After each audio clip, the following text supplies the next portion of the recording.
The latest tech. I'm Alexa. I can answer your questions. Interviews. And we are evolving, and we are seeing an amazing opportunity that is happening. Accessibility. Accessibility is one of our core values. It's even a part of our mission statement. This is Double Tap TV. Welcome to Double Tap TV. Thank you guys so much for being here each and every single week. Thank you for all those emails to feedback@ami.ca. Thank you for reaching out on social media at Double Tap Canada with the hashtag AskDoubleTap. And thank you for subscribing to the podcast version of this show and for Double Tap Canada on Thursdays at AMI Audio. Just thank you for being with us each and every single week.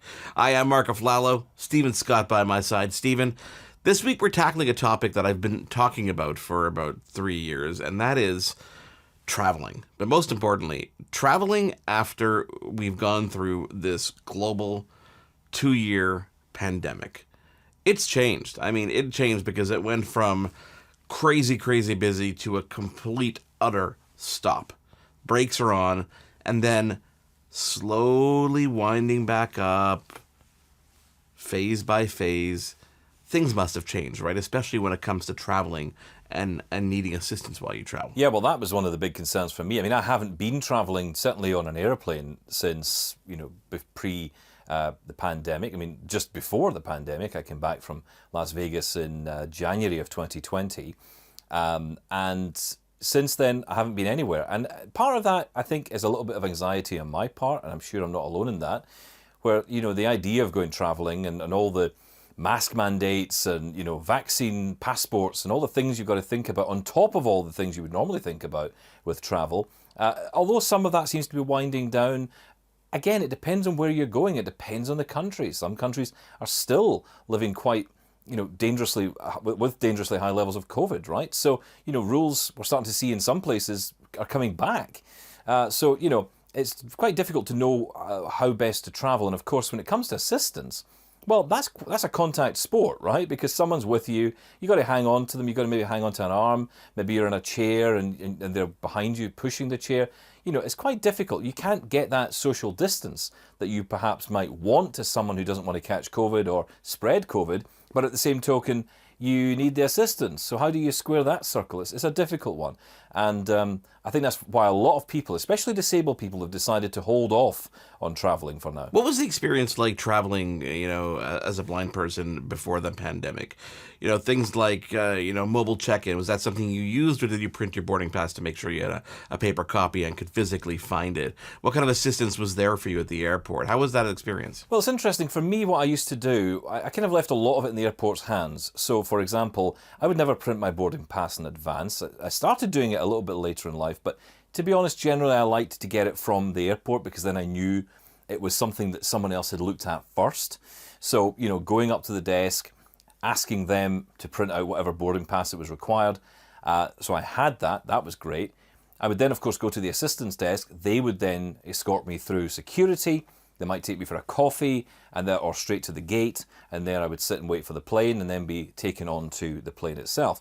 So, in some ways, being disabled going traveling, although it's quite a nerve-wracking experience, you do get some support. Now, I will say there are a lot of people who are not so pleasant about the support we get, because oftentimes you're kind of left, you kind of almost have to be expected to be treated like a piece of luggage when you go to the airport, because you're kind of treated that way. You're kind of parked in places, you're kind of left and, just left on a seat somewhere.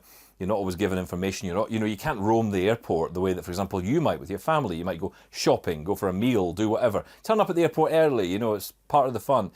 When you're disabled, that's not often the case. You're kind of taken to a place, you're left there. It's not as easy. There are some systems coming in, though, to make that better. For example, the most recent flight I was on pre-pandemic was, where they gave you a little buzzer that you could contact support and let them know where you were. I guess it used some kind of GPS inside the building, which was kind of cool. So if you did decide to go off and wander around the shops or go and find a toilet or whatever you wanted to do, they knew where you were to find you. Because that's the thing. The reason you sit in a chair and the reason you sit where you sit is so they can find you again, so you don't get lost. And as a blind person in an airport, that's the last thing you want. And who do you ask? Because everyone else is going somewhere else, right? So it's not easy to find a member of staff. So that was before pandemic. I guess things have changed, probably not too radically though, in that department for disabled people. So, Stephen, what does Double Tap TV correspondent Grant Hardy think about all this? Let's find out. Hey, this is AMI Vancouver Bureau reporter and Double Tap contributor Grant Hardy. Well, COVID-19 is far from over, but our country is reopening, and that means we're going to be venturing outside of our homes a lot more. Personally, I am a little bit apprehensive about the future of accessible travel. Some of the biggest problems facing us now aren't technical, but they're social. Like, I've noticed people are less likely to approach to offer directions or help, since I think we're all a little wary about each other's personal space right now. Meanwhile, my landscape feels like it's completely changed, with construction seemingly everywhere. Since I've worked from home and spent so much time indoors, venturing outside feels more intense. Traffic seems louder and more intimidating, and familiar routes have slipped into disuse. Also, a combination of technical and economic factors has meant that my favorite app, and the best app in my opinion for GPS navigation for blind users, has been discontinued. Nearby Explore offered extremely precise point of interest information, the ability to pull up a list of all nearby cross streets, and even the ability to announce whether a street crossed through on both sides. While it still works for users who have it, it isn't being updated, including maps and bus times, and it will eventually become obsolete. I've yet to find really anything better, despite many technological promises. The focus now seems to be on research about accessible indoor rather than outdoor navigation.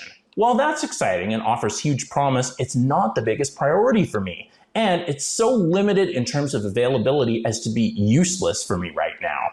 But I know everyone wants to venture outdoors just as much as I do. I'm hoping technology will lend a helping hand, as it always has, to improve the climate for everyone. COVID-19 has been such a unique time to step back and reimagine the landscape. Let's hope some exciting breakthroughs in accessible tech are just around the corner. So what is traveling like post-pandemic? We find out from someone in the industry for 22 years after we take a break here on Double Tap TV. Stick around. For more great Double Tap TV content, visit ami.ca/doubletap. This is Double Tap TV. Mark Flatlow and Stephen Scott with you, and this week our guest specializes in all things travel and does it with a blind perspective. Sue Slater is the owner and operator of Presto Magic Travel, and for the past 22 years she's been in the travel business. Sue, thank you so much for joining us this week on Double Tap TV. Well, thank you, Mark. Thank you, Stephen. It's an honor to have this opportunity to be with you and with all the people watching the show today. Now, Sue, you've been in business for 22 years, but you haven't been blind your whole life. By the same token, though, this does help you, I guess, when it comes to arranging travel, especially for other blind travelers. So being that I started traveling 40 years ago, when I lost the last block of my sight due to retinitis pigmentosa, I have traversed traveling with my other senses around the United States, on cruises, and around the world. So when I go, in addition to doing stuff for myself, I look at what might be best for my clients and what's out there, and have inside knowledge of what to do and the places to go. So looking back at these past 2 years during the pandemic, has anything really changed in the travel industry, Sue? Well, I think for the first year and a half, during when COVID was so prevalent, there was more of that because everything locked down. There was no travel for almost 2 years. But now that things have opened up and people have gotten vaccinated and have gotten their boosters and are wearing masks, things are not as bad as they were. And I haven't found too much difference in traveling. So when I go to the airport and travel by myself, instead of having to go to the desk with my luggage, I now can do curbside service again, which is wonderful. But I never found, when I started traveling again, which was last May, any difference in the wheelchair pushers or the person that would guide you to pre-boarding and the people from the airport that would guide you onto the plane. There really wasn't very much difference as far as that. Sue, has the notion of paperless travel been picked up or gotten better for people who need accommodations, checking in online and such? Well, the way I do it, and I don't know how other people do it that are blind or low vision, is I will take a lift to the airport.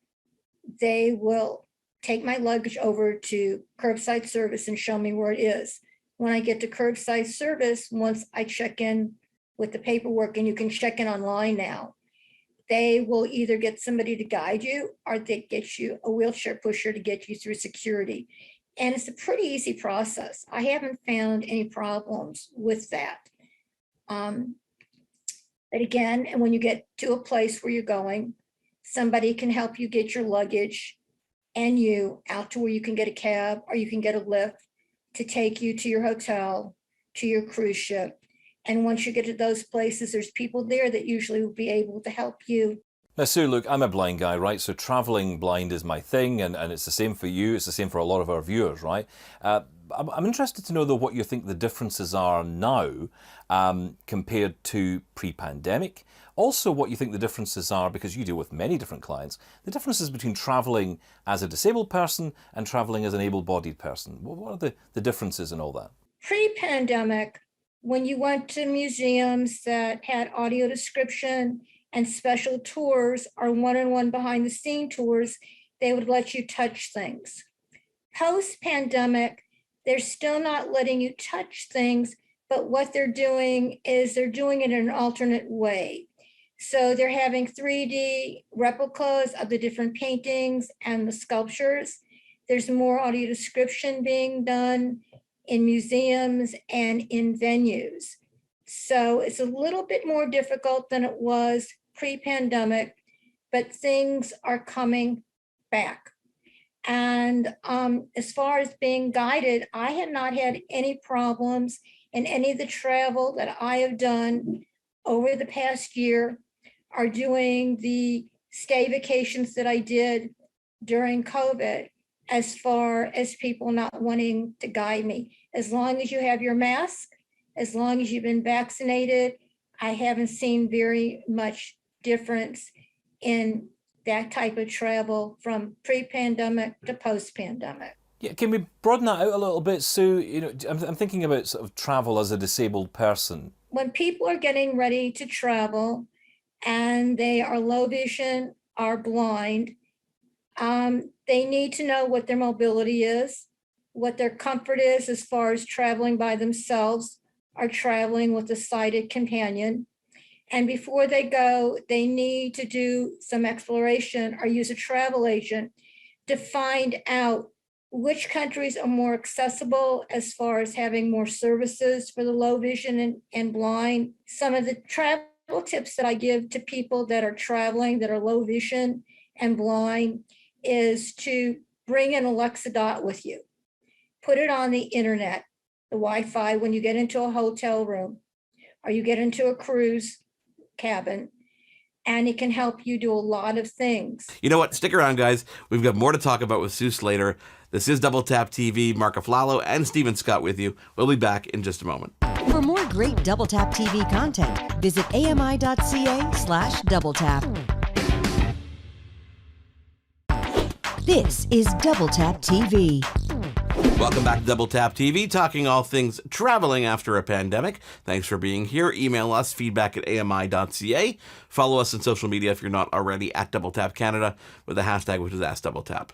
Mark Aflalo and Stephen Scott with you as we are each and every single week. And we continue our conversation with Sue Slater, the owner and operator of Presto Magic Travel. Sue, you talk about things like audio description, you talk about the services that are available. Things have certainly improved, it seems. I think so. In some ways, there really, really is, because they've had to go to alternate forms since you can't touch things like you used to be able to do when you did these kinds of tours and museums, when you went to places like Disney, if you wanted to do a behind the scenes tour with SeaWorld or the San Diego Zoo, or in places around Europe.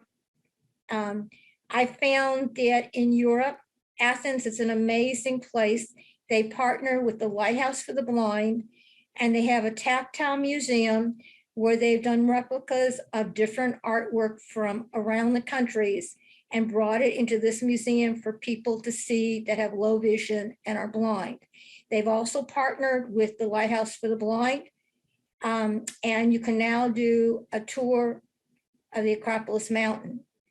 And so that's amazing. Madrid has a touch art museum where, again, they have replicas of the sculptures, and you can feel the different surfaces, the different places in the sculpture, and know exactly what that sculpture looks like. And the new audio description that's being done in the museums is different from audio tours. It's a whole immersive experience where they're describing the painting to you, what's in the forefront, what's in the backdrop, how the textures go together, so that a person that is low vision and blind can actually get a mental picture of what their sighted counterparts are looking at. Now, you mentioned cruising earlier, Sue. I'm intrigued by this because I've done a few cruises with my wife. We've loved them. And they do seem to be quite popular with some blind people. In your opinion, is cruising a popular option for some blind people? Yeah, it's a very popular way of traveling just because it's contained. And there's certain floors where everything is. So there might be one floor where the lounges are, where the dining rooms are, and another floor where the pool is and the buffet. And the nice thing about cruise ships is everybody gets lost. Everybody needs help with directions. So if you need help, all you have to do is say, could you tell me which direction something is in? And they help you. And now they're doing more accessible tours. And so when you go onto the website for a cruise line, it'll tell you which cruises are more accessible and what the levels of those tours are. I think one of the challenges, Sue, is that there are extra costs. There's always extra costs for disabled people, right? And that certainly extends to travel. I'm thinking about, the taxi to the airport, having to go to a travel agent because maybe the websites you're trying to book a holiday on aren't particularly accessible. There are extra costs for us when it comes to, going on a holiday, right? There is extra cost for a person that's low vision or blind, but I think it's not that much more than for a person who is sighted that maybe just doesn't drive, that has to have alternate transportation, things like that. So yeah, there is a little bit more cost involved. But as a travel agent, that travel agent can help you find promotions that will help with the cost of the actual hotel or the actual cruise. The thing that is really the most prohibitive right now, and that's for anybody, is the cost of air. Air has just about doubled since the pandemic. And there's a lot of shortage of pilots and flight attendants and a lot of cancellations. And so sometimes it's not the cost of where you're going, but it's the cost of actually getting there by air or by train. Okay, Sue, I'm going to put you on the spot here. What would you say are the most accessible destinations to go to in the world? Give us your top three. Okay, I would say London. They have a great, great society for the blind in London. I would say France. And I would say that Athens is going up in the forefront with all the new services that they're doing there, partnering with the Lighthouse for the Blind. And the least accessible holiday destination, Sue? Okay, Santorini. There is no ADA in Santorini, and the steps are marble and slate. And unless you're with somebody that's sighted, it's very hard to navigate. Also, another place that would be not too accessible would be Venice, because there's a lot of bridges and side streets and stuff, a lot of water all around. And so that might be a place you might not want to go by yourself, but with somebody who is sighted. So if people want to get in touch with you, how do they do that? Okay, my website is prestomagictravel.com. My cell and text is 314-541-8400. And for people outside the United States, they can use WhatsApp, which I use myself to talk to people that are not in the United States. And my email is cruiseaway2001@yahoo.com. That's CRUISEAWAY2001 yahoo.com.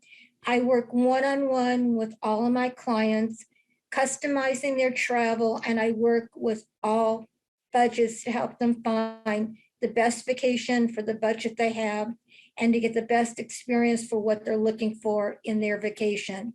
My motto is anybody can travel with the right do-arounds. Man, Stephen, it seems like so much has changed, but actually for the good. I was going into that interview thinking, oh no, there's gonna be so much negativity, but really the fact that people are trying to accommodate not only just people with, disabilities, but just people who shouldn't be touching things. So they're giving them audio tours, but better, more immersive audio tours.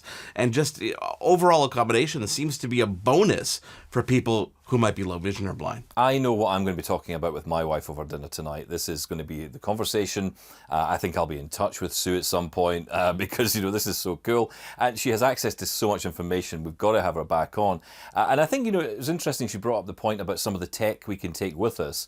You often think about, make sure you've got a charger for your smartphone, that kind of thing. But actually, taking the Echo Dot with you, such a cool idea because it gives you access to so much information in audio form the way we like it, right? So yeah, really, really good tips there, and definitely you should check out Sue's website and check out Sue's service. Well, what do you guys at home think? Have you been traveling? Tell us what the experience has been like. Let us know by email, feedback@ami.ca. Let us know on social media @DoubleTapCanada, and use that hashtag, which is AskDoubleTap.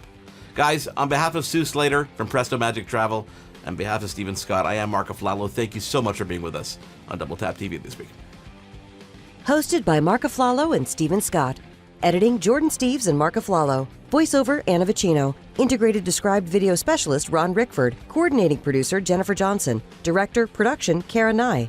Director Programming Brian Perdue. VP Content Development and Programming John Melville. President and CEO David Arrington. Copyright 2022 Accessible Media Inc.